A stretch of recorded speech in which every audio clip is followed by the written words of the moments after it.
Welcome, everybody, to the latest episode of the Woke Bros. I am your host, Big Wos Lambre, a.k.a. Big Wos, a.k.a. the Haitian Sensation. Just kidding. I'm Nando Vila. Big Wos is out this week, so we have a guest co-host, my friend, the historian, the professor of history at the University of Washington, resident fellow at the Quincy Institute. All these names sound super fancy. His name is Daniel Bessner. How you doing? Thanks, Nando. First time, long time. Just happy to be the latest addition to the Woke Bros stable. You know, it's just a real honor. Yeah, I mean, you know, you're on the Black Opinion Matters feed, you know, so that's what we needed. We needed some Jewish guy energy. To come in. Yeah. No, I mean, it makes sense. It makes total sense. It makes total sense. On today's episode, you know, since we have Danny here, he's a foreign policy expert. So we're going to do a foreign affairs themed show. We're going to do a little tour around the world. You know, Danny just published an article in the New Republic,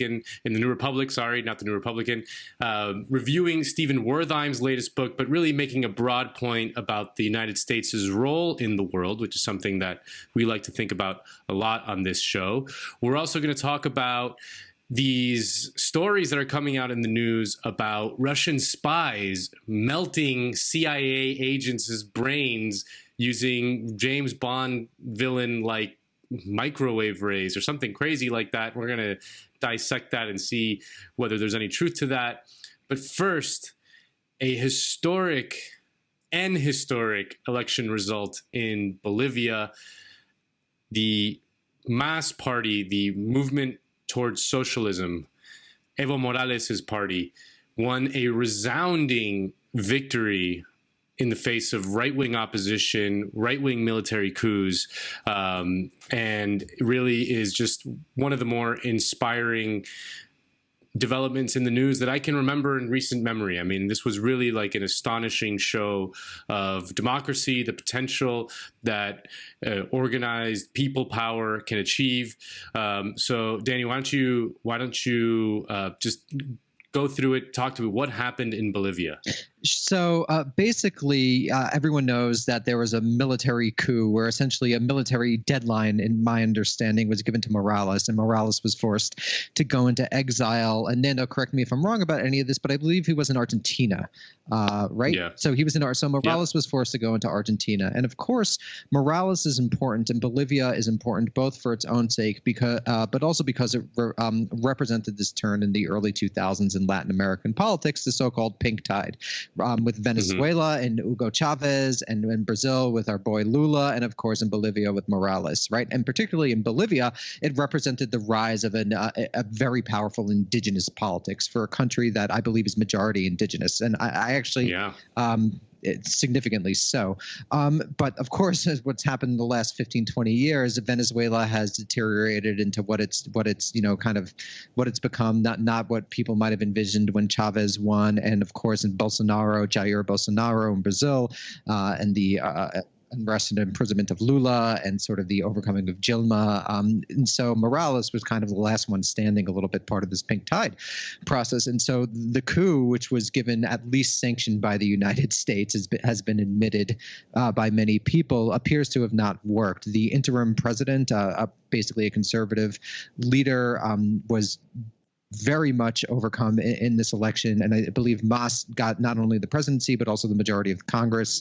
Really given a not a blank check. I think it's going to have to do a little bit more power sharing than it might have wanted to in the past, but it shows that there's still this hunger for this type of indigenous socialist politics in Bolivia. And perhaps what's even most important to me is that it shows that this movement is going to be able to last beyond the sort of cult of personality around Morales himself, which I think is a really important thing. The problem, what people might have said about Chavez or even Lula to some degree, is that they were so organized around these forceful personalities that when these people exit from the scene, it might be harder to keep going. But what this has shown in Bolivia is that this seems to actually not be the case. There seems to be a serious politics that is going to structurally last. Maybe not in the way it was under Morales, which was, very serious, kind of controlling a lot of things, but in a more sort of power sharing way, which might actually be beneficial in the medium or long term, as long as the United States doesn't kind of put its finger on the scale and try to pick people out, which very well may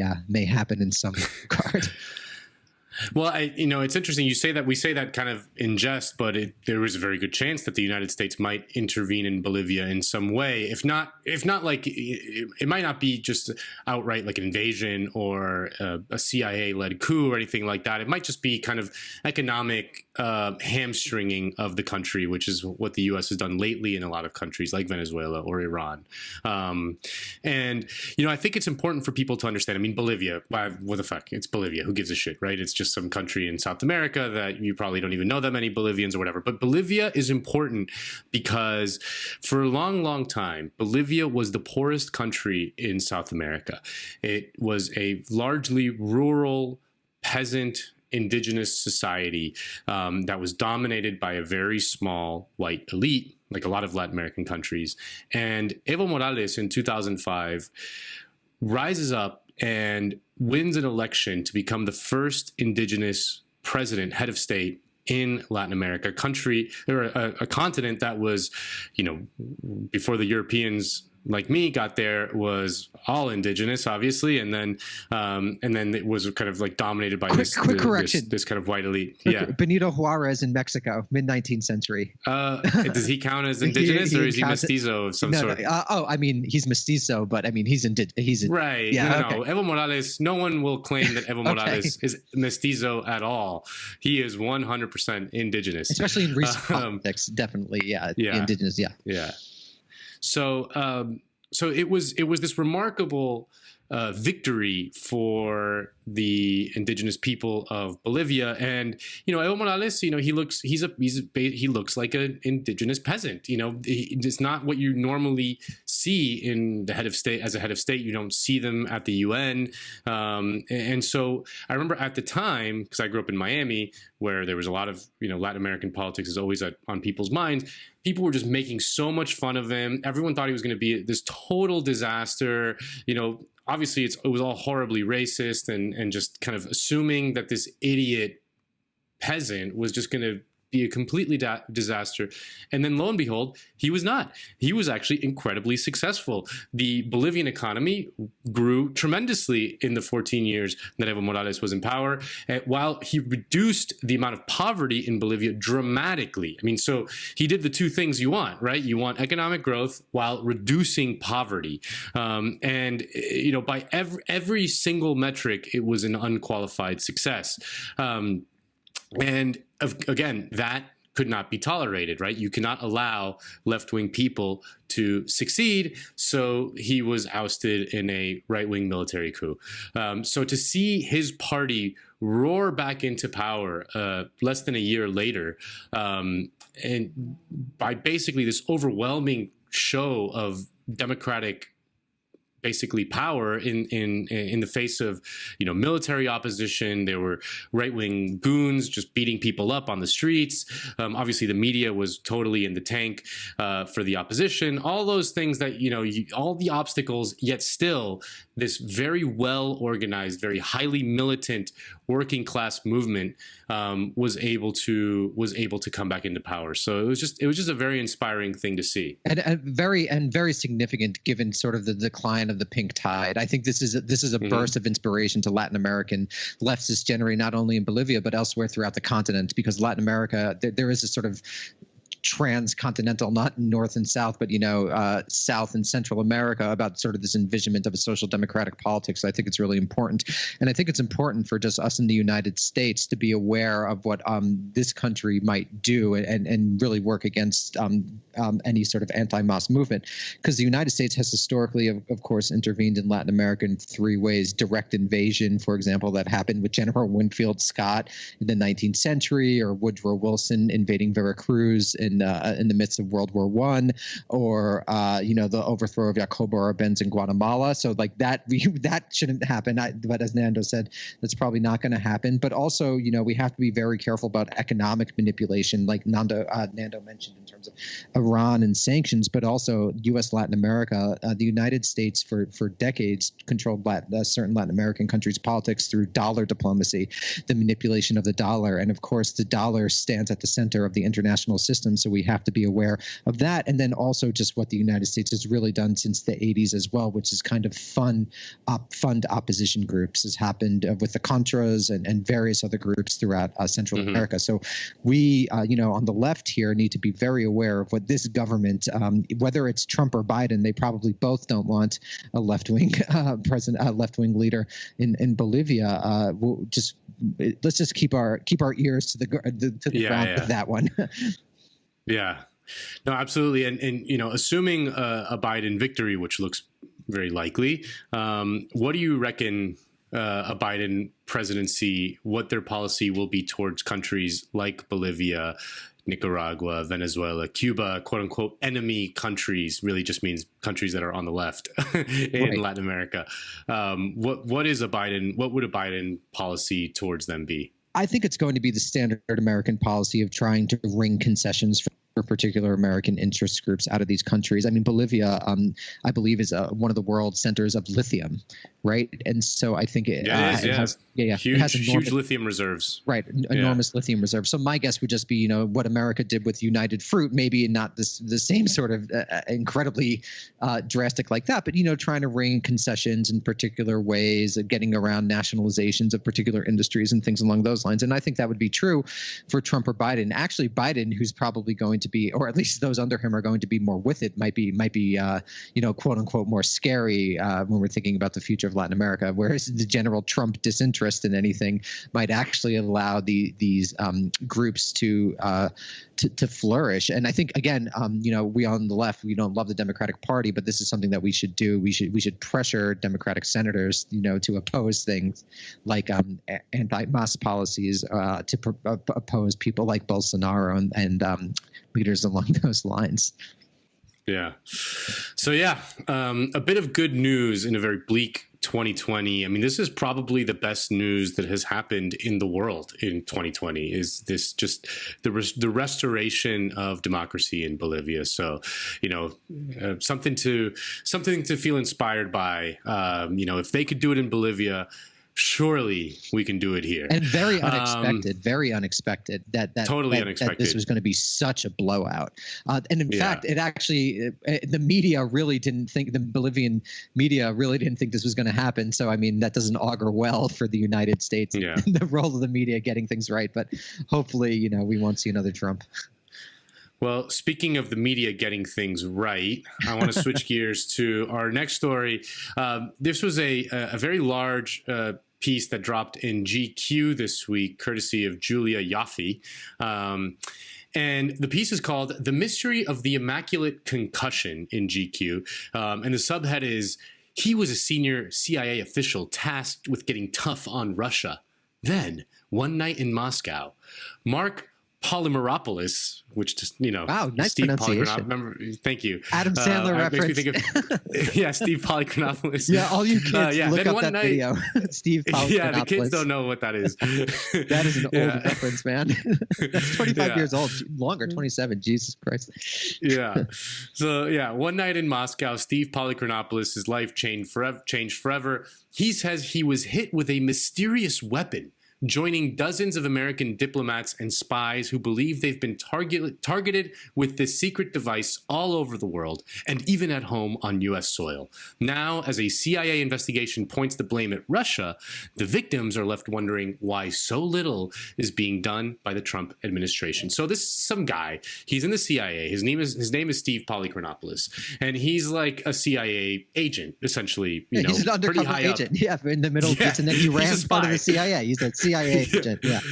Yeah, he is a spy. Yeah. And he is saying that he went to Russia he says not to do any covert operations, although I don't know what a CIA agent would be doing in Russia other than doing a covert operation, and that he was hit with a mysterious weapon that basically caused his brain to start malfunctioning, and he started feeling nausea.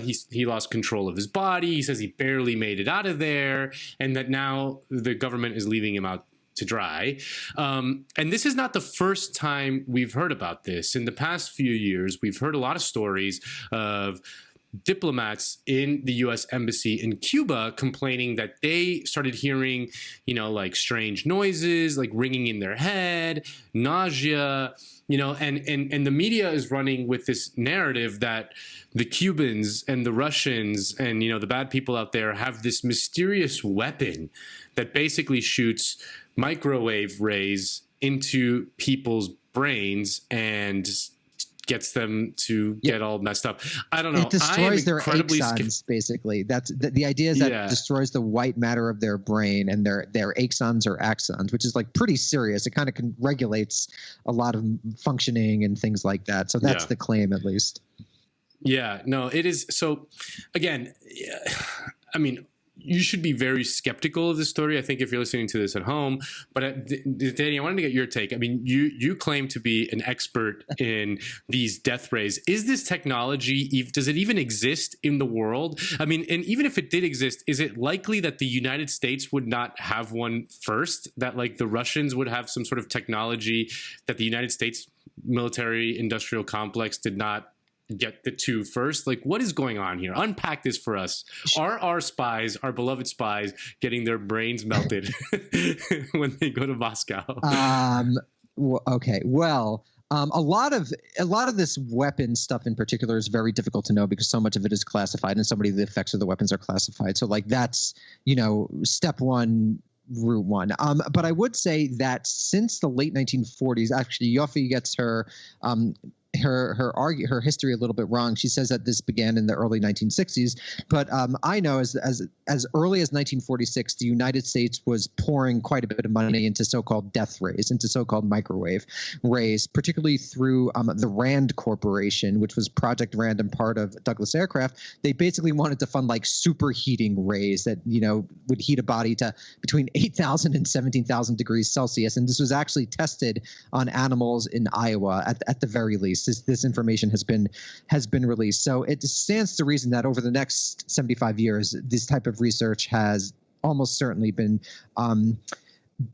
promoted and invested in by the United States, probably at different corporations, at different defense contractors. So it stands to reason that the United States probably has some sort of death ray-esque weapon, whether it's used with microwaves or whether it's acoustic or things along those lines. Now, the ability of these weapons to work and who knows, it's very difficult to know. As the article, I think, expresses well, like a lot of this is hearsay, a lot of this is conjecture, no one's really saying anything. But it stands to reason that if the Russian Federation has one of these weapons, that the United States also has one of these weapons. Now, what's unique about this weapon, and so there have been previous weapons, but they, from my understanding, is that they've been able to operate in a much shorter distance. With this weapon, I think the claim is that it's within 2 miles of someone, which would be an incredibly accurate thing to basically there's a lot of people in between. How do they not, there's people in between. Right. And so, I mean, maybe we'll find out that the Russians really did do this, and it was who knows. But I would say that the article is permeated with an incredible Russophobia that essentially, Yoffe, correct me if I'm wrong, Nando, but she's like a pretty hawkish on Russia. She's I believe a Soviet emigre and is very skeptical of. Not that someone shouldn't be skeptical of Putin, but she's very much not in favor of Russia. And so this is basically, the article is essentially arguing in favor of going hard against Russia because they're attacking our spies. And what's really interesting is that the article, she interviews CIA people, all of whom basically, a lot of whom at least want to be anonymous. They're like, we have no idea why the Russians are doing this. Yeah. They don't want to fight. And it's just like the staggering blindness of the American foreign policy lead is so impressive to me. It's like, why would Russia care that, the United States has 750 bases, tons of which are stationed on their periphery and, would be attacking them? It's just so wild, the sheer power imbalance that is never reflected as such. Yeah, and I think the reason why I thought this story was interesting is because I remember covering the 2012 election. It was the first election that I covered as part of any news organization, and it was interesting because the Democratic candidate at the time, Barack Obama, was running on a platform of engagement with Russia, of a sort of détente with Russia and Vladimir Putin, and he actually made fun of Mitt Romney for being hawkish on Russia. And since 2015, 2016, that has changed dramatically in that the liberals in America have become unbelievably hawkish on Russia. I mean, it's taken as a matter of faith that Putin is uniquely evil, hell-bent on world domination, and that the only policy that any sane person in the United States would advocate or pursue is like just extreme confrontation with Russia.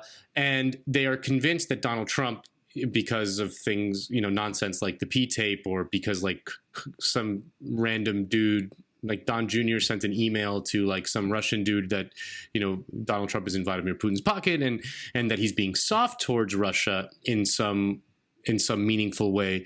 And I've always found that narrative to both be quite terrifying, and that like confrontation with Russia, like no good can come of that, but also that the evidence that Trump has been soft on Russia is to me quite flimsy. I mean, I see the United States sending tanks to Poland. I see the United States offering NATO membership to states that are within the Russian kind of periphery sphere of influence, as you say.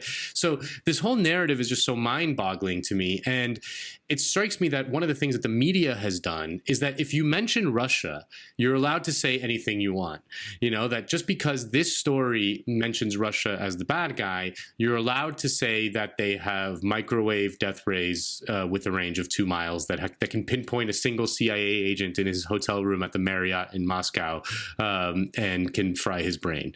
It just strikes me as all part of the same kind of ideological project that I just find quite terrifying. I think that's right, and I think one should really occupy not a middle ground, isn't per se, but maybe a more complex or sophisticated ground, which is I think it's possible to recognize that Putin is not the greatest guy in the world, and that he is not a Democrat by any stretch of the imagination. And it's very clear that he wants to assert Russian sovereignty in traditional Russian spheres of influence, particularly in Crimea, which was Russian for a long time, and in his invasion of eastern Ukraine, and then also his invasion of Georgia, right? I think it's very clear that in what might be called the Soviet periphery, Putin has been asserting since he got in there about 20 years ago that this is Russia's area of influence. That is true. However, one is also able to understand at the same time that there are no vital American interests in these regions, that it's for the regional powers themselves to figure out. Doing things like sending tanks or weapons indefinitely into these regions does nothing but assert the continuation of the American empire, and that Russia, regardless of, frankly, Russophobic people like I believe Rachel Maddow has made these types of claims before, has no desire or even really ability to dominate its western borders, let alone the world. I believe its economy is the same size as Italy's, something along those lines. Smaller than Italy's. Yeah, smaller than Italy's, and a gigantic, vast territory, and who knows what's going to happen when Putin, who is quite old, retires from the scene. So I think it's incumbent upon the left to admit Putin is no Democrat. He's no socialist by any stretch of the imagination, while also working against, like, this is not America's fight in any meaningful way. And to frame it as, in these Cold War era terms does a disservice to basically everyone in his country and abroad. Well, that's a good segue, that this isn't America's fight, that we really have no role to play in that part of the world, because you just dropped a very, very long piece in the New Republic. Thank you. No, I mean that as I've enjoyed the whole thing. I read the whole entire thing. It's a review of a book by Stephen Wertheim called Tomorrow, the World. And I'm assuming Stephen Wertheim is someone that you know, someone that you respect, because the review is quite favorable to it. But basically, you used the opportunity of this book review to discuss the history of American supremacy in the world. I mean, this is something that if you grew up in the 90s, like you and I both did, was just so ingrained in our brains from a very, very early age, that the United States is basically around to police the world. That if something bad happens in some part of the world, the United States sends its troops over and, kind of cleans it up. And that's like an unquestionably good thing. I think that the events of the last 20 years have really shattered that illusion, especially the war in Iraq. I mean, amongst other things, but the war in Iraq is the big one. That this idea that the United States should even think about being the policeman of the world is just unbelievably dumb and destructive and counterproductive and immoral in many, many ways.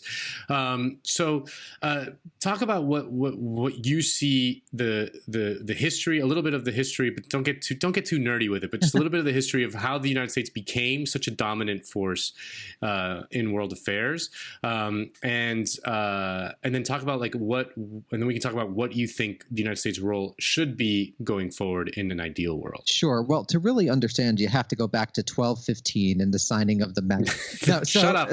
So basically, the United States is, of course, founded in an anti-colonial revolution. And one of the claims of the United States when it's founded is that it's going to be different from Europe because it's not going to engage in power politics. That is going to be this liberal, enlightened space. And everyone listening knows that that's largely bullshit.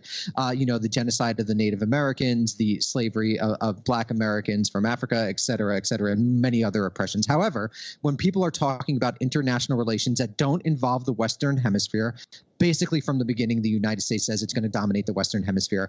But outside of the Western Hemisphere, until World War II, the United States essentially says it's not going to participate in European power politics. Even World War I is not undertaken in a way that is for the United States to dominate the world. It represents a different thing. The idea that you're going to be able to use reason to basically tame power politics. So there's this internationalist movement that begins in the 19th century, is embodied by the work of Woodrow Wilson, and continues in the 1920s, where elites in the United States say what's unique about the United States is that it's going to help, end war through reason and discussion. What happens in the 1930s is that Hitler in Germany, Mussolini in Italy, and Stalin in the Soviet Union rise, right? They're charismatic dictators and they're not liberal. They don't believe in reason in the same way by any stretch of the imagination. So this begins to make people in the United States question this internationalist idea that reason could actually end war. So World War I breaks out, Hitler invades Poland, and the United States is like, it seems like power is actually more important than we think. So a number of elites in the State Department, in the Council on Foreign Relations, which is actually a non-state group but is making foreign policy, begin to really say it seems like power matters more. Then something really dramatic happens. France falls to the Nazis in the summer of 1940. And this is a really big deal because even though Americans were beginning to rethink the importance of power in international relations, they really did think that the French and British empires would be able to halt the Nazis.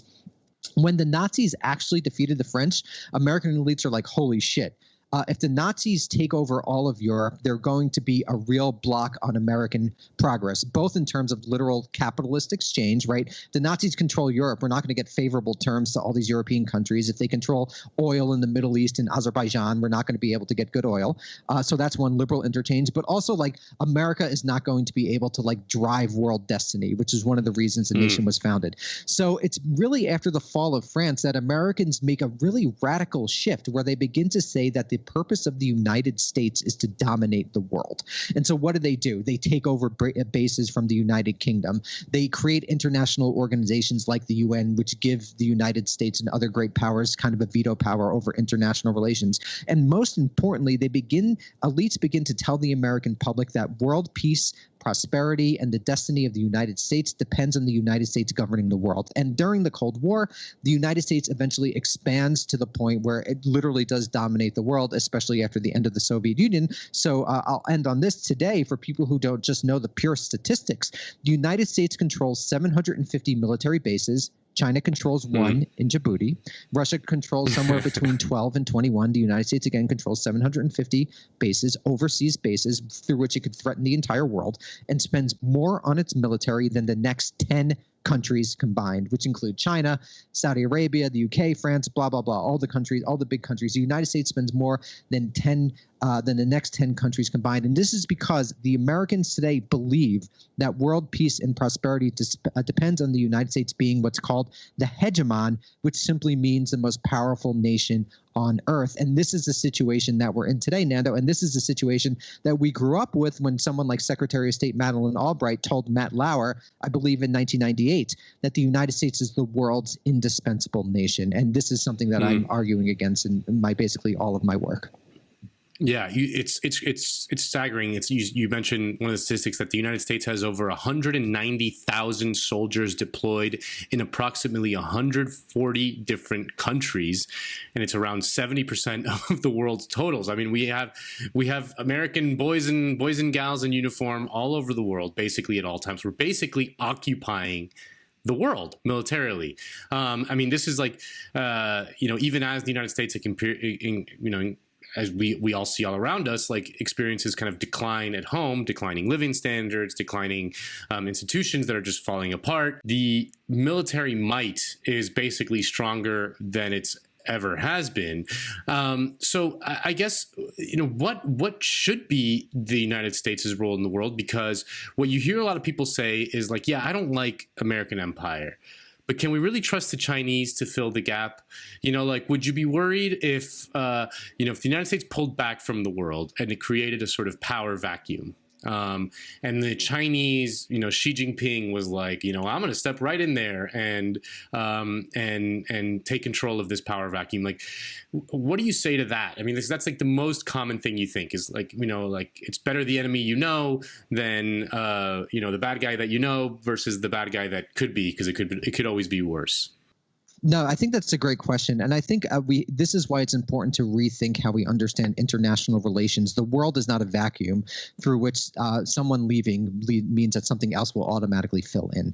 I think it's actually, in a very interesting way, uniquely American to view the world in such universal terms. And I think it's actually related to like the Christian millenarianism that permeates so much of American culture. The idea that the United States has been put on earth to literally save everyone is a very Christian, in fact, Puritan idea that is baked into this country's DNA. Now, during the Cold War, people argue that Marxism-Leninism was a similarly universal idea.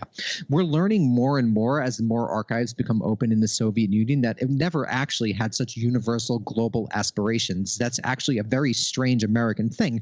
And I would argue that today, China, again, like Russia, certainly has regional aspirations. It wants to be the hegemon in East Asia. It does not want the United States in East Asia. It does not want South Korea, Japan, the Philippines, Taiwan balancing against it. That is absolutely true. But I would say China has no desire to dominate the entire world. Only Americans would be crazy enough to think that that is in fact possible. It's a very strange thing if you think about it, that I think literally emerges from a religious belief, a religious ideology that you have to save. I mean, this country is a Christian country. It's a culturally Christian country, and that affects a lot of how we understand the world. I don't want to keep on going. Do you want me to talk about what I think should happen, or? Yeah. What do you think should happen? I mean, especially, okay, so like, let's frame it in terms, that are kind of closer to home. There's an election coming up. I think you and I both agree that we prefer the Democratic candidate Joe Biden to defeat Donald Trump. Yes. And that on the whole, the Democratic candidate Joe Biden is better than Donald Trump. Yes. We all agree on that. But it certainly doesn't map like super neatly on every single thing. That there are kind of elements that are in a dark way kind of nice about a Trump presidency. One is that, he basically has no interest in being that kind of global hegemon. He personally just doesn't have the time or energy. I mean, there was like the hilarious story that came out this week of that he was getting like a classified briefing on Afghanistan inside his Atlantic City golf resort, and he interrupted the briefing to be like, "I'm in the mood for like a malt.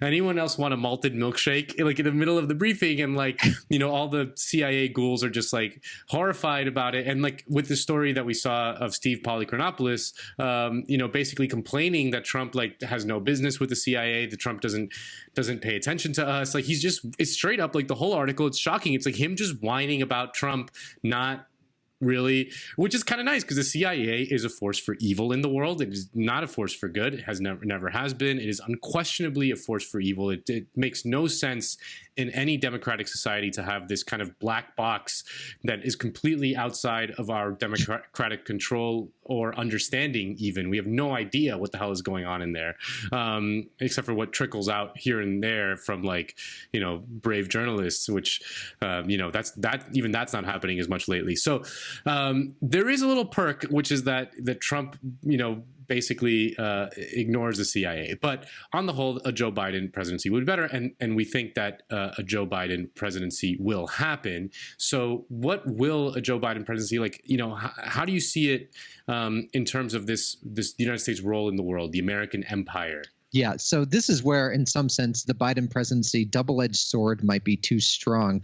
But, it'll be way better with things like healthcare. It's probably going to move in some sort of M4A direction in some regard, hopefully. But it'll also be way more competent in things on issues like foreign policy, where I think Trump has been, rattled isn't the right word, but has been affected by both disinterest and incompetence for most of foreign policy. It'll be interesting to know actually what the empire was doing without a head for 4 years, and I'm sure we'll find out some really dark, disturbing things. But this wasn't a major issue area for him. But I think Biden, I think he's going to appoint people like Michelle Flourney, Samantha Power, Susan Rice, Nicholas Burns, probably to import a bunch of girl bosses. Yeah, which is actually interesting in terms of like the transfer. But whatever, that's a academic question. But a bunch of people who really believe that the United States needs to lead a so-called liberal international order, and that there will be chaos if the United States doesn't assert world hegemony. And I think you'll see a return to the type of liberal internationalist politics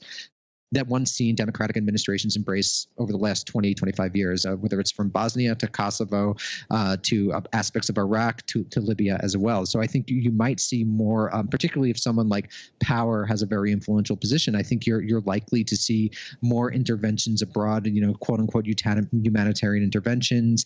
Perhaps you're likely to see more responsibility to protect a UN designation for the use of force abroad. And I don't think you'll be seeing much dismantling of the structure of American empire. You might, I even venture to guess, you'll see something like the greening of the American military, like a Green New Deal for the American military. That was Elizabeth Warren's big idea. That was her big idea. And I think you'll see stuff like that, but I don't think you're going to see like 750 bases go down to 300. I think the military spending will remain relatively stable. In fact, the Congress, both sides, voted against reducing a $738 billion budget by 10%. Which is nothing. It's literally not. That's like corruption money. It's literally, by the way, there's so much graft and things like that and overtime, whatever. Incredible. But so anyway, I think you'll see a continuation of the structure. And this was one of the many reasons it was such a shame that Bernie didn't win. I think that Bernie was really going to at least begin to think through the structure, to hopefully create task forces, to think what should the national security state be? How many bases does the United States have? What are they actually doing? And I don't think you'll see much of that in a Biden administration, given who he said that that he'll probably appoint. What should the U.S. military budget be? $0. I mean, to be honest, so like I as you know, like I was one of the team of advisors for Bernie Sanders' campaign, right? And these sorts of questions came up. And so honestly, I was like, we need we need task forces. We need to study these issues, because it's not just like the United States views the world and then it says what the objective security requirements are and then changes the base structure. All of these things are embedded in processes like congressional pork. You have a defense plant in your state and you'd lose 5,000 jobs if the plant left. So there actually has to be a very difficult, complex analysis of the various structures and networks of power that allow this system to exist, that incorporates both external threats and sort of the eternal processes of American capitalism as they've developed over the last 75 years. So it's honestly very difficult to know, but we need to right now, what we could do as the left is sitting on the side is actually to begin to develop the answers to these questions, to even begin asking these questions. So when we do eventually win with, like, let's say a President AOC, on day one, we hear President Ocasio-Cortez, here's the 5 plans you need for the American empire, right? That's what I think we should be doing as, the Biden administration likely takes office in January.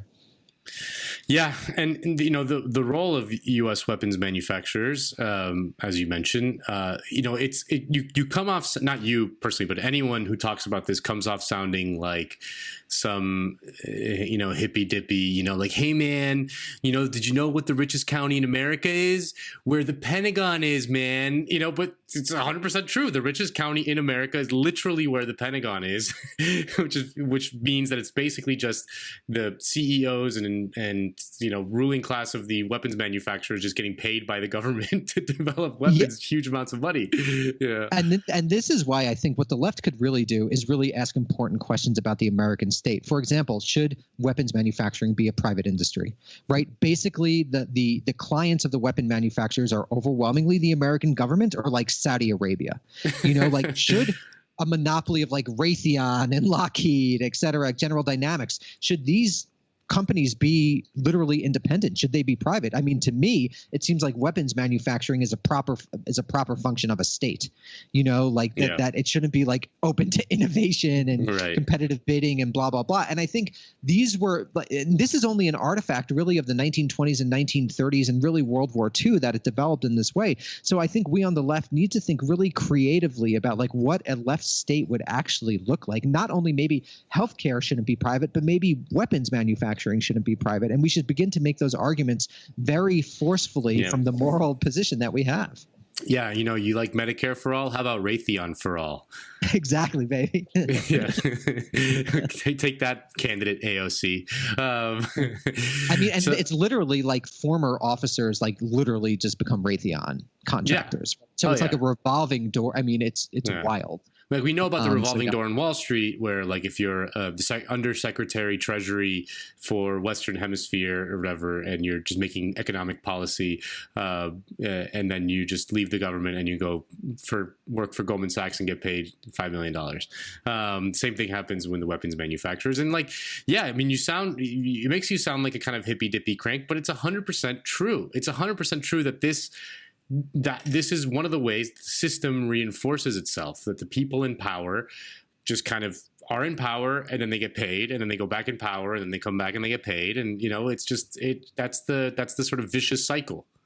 Yeah, it's grotesque. I mean, it's grotesque. And this is why actually, just for people listening who might not have thought of this before, this is why the American state is so difficult to reform, because so many of its functions are privatized. And that to me was actually on purpose. You escape democratic accountability if you're quote unquote a private company, no matter that 80% of your business comes from the U.S. government, but you're nominally private. And so it takes like a very motivated Congress member to do investigations and things like that, and that takes a lot of political capital. And you're not going to do that if Raytheon has 15 factories in Massachusetts, and you're going to lose 50,000 jobs, right? So this is where it gets very, very complicated and a hairy situation. Yeah, and this hegemony of the U.S. empire that we've talked about, like this sort of overwhelming military might, there is a little bit of an element of when all you got is a hammer, everything looks like a nail, and it informs my view of the sort of liberal impulse to see problems in the world and then really kind of get outraged by it, what ends up happening is you end up kind of reinforcing the American impetus to do something. You know, like if you have to do something, well, the only thing we got is the American military, and the only thing the American military is going to do is like kill a bunch of people. Yeah, and that's right. Yeah. you know, like, so I think about that with something like this story in coming out of Nigeria, right? These anti-police brutality protests that have turned very deadly, the government repression. You know, Nigeria is a very large, very populous country in Africa. You know, it's a very important country in Africa. And, you know, like, obviously we want to stand in solidarity with the people in Nigeria and all that stuff. But there is an element that, like, you know, it's be careful what you wish for. Like, if the United States were to intervene in Nigeria, the situation would become immeasurably worse. Right. You know, so like how should a country like the United States deal with something like what's going on in Nigeria or what's going on in country X? You know, like what is the right response? I think that's a really important question, because I think a lot of people on the left get tripped up on what is called humanitarian intervention, or to really frame it in the starkest possible way. If women and children and, you know, frankly, men are about to be killed, and you could stop it, why wouldn't you stop it? Right. And Right. I think the ethical answer is like immediately everyone says, of course you stop it. Like, how could you not stop it? But where I would push back on that is I would say, like, it's actually problematic to stopping it for two reasons. One, and most obviously, you don't know what's going to happen after it. So think about Benghazi, right, where the United States went in to protect where Hillary Clinton, Samantha Power, Susan Rice, where they promoted an intervention to stop Gaddafi's army from attacking Benghazi and committing a humanitarian intervention. Very quickly turned into so-called mission creep. Very quickly turned into the deposition of Gaddafi, and now Libya is in total chaos. And there are things like slave markets, and so you can never predict. Fun. Yeah, right. You can never predict. So that's just, you know, just the philosophical problem. But even more, I would say, is that we on the left are interested in material structural solutions, right? So think about it. If you maintain the weapons to do things like humanitarily intervene, that means that the structure of the American empire will continue.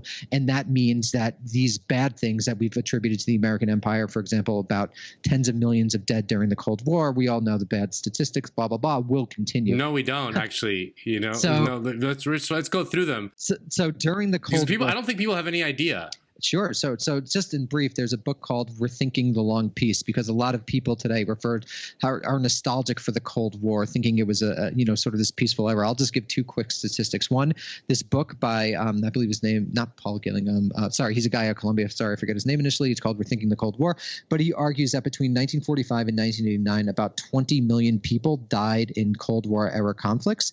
That's basically a My Lai massacre a day for 45 years. So that's absolutely terrible. And also recent work by a scholar named Lindsay O'Rourke in this book, Covert Regime Change, has revealed that during the Cold War, the United States attempted to covertly overthrow regimes 66 times. And in 44 of those cases, supported authoritarian forces. And that basically, if I remember the argument correctly, and I think I am, that these attempts almost always led to things like mass killing, et cetera, after. So, like, we can't really trust the United States to do what's right. And so I think that the major goal of the left is, though, even though it will be terrible to see atrocities happen abroad, the world will benefit more from the dismantling of the American empire. And if you do want to do something, and I think things like this are going to become increasingly important in an era of climate change, redistribute resources from the global north to the global south, right? A particular small number of North Atlantic countries have essentially dominated the world for 500 years, the beginning of the era of colonialism, rapaciously stealing raw materials, underdeveloping, et cetera, the rest of the world. And if you want to do something, redistribute resources, which is, of course, a hard thing to say because so many Americans are today suffering, but that's because our elites are hoarding the resources, and we might actually find common cause. Yeah, you don't need to, if you're like just some regular Joe Schmo, you don't need to accept a lower standard of living. Let's take it from the assholes who have all the money. Exactly. They can accept a lower standard of living. Well, Daniel, thank you so much for subbing in for Big Wos, giving us a little tour around the world. I encourage everyone to follow Daniel on social media, on Twitter. You know, he's always got the hot takes. He's always got the good takes. He's also a columnist at a newsletter called Foreign Exchange, run by Derek Davison, which I highly, highly, highly recommend everyone to subscribe to. It is, to me, one of my most indispensable news sources. I mean, it really is. It's like every day he delivers a newsletter where he goes around the world and just gives you a quick paragraph or two on like the major stories from around the world, from country by country. It's really an astonishing thing, and Daniel writes for them every once in a while, and it's just amazing. So yeah, follow Daniel, subscribe to Foreign Exchanges, and become a patron of the Count the Dings Network, all that good stuff. Watch my show with Jacobin on Saturday mornings, and yeah, just keep fighting the good fight.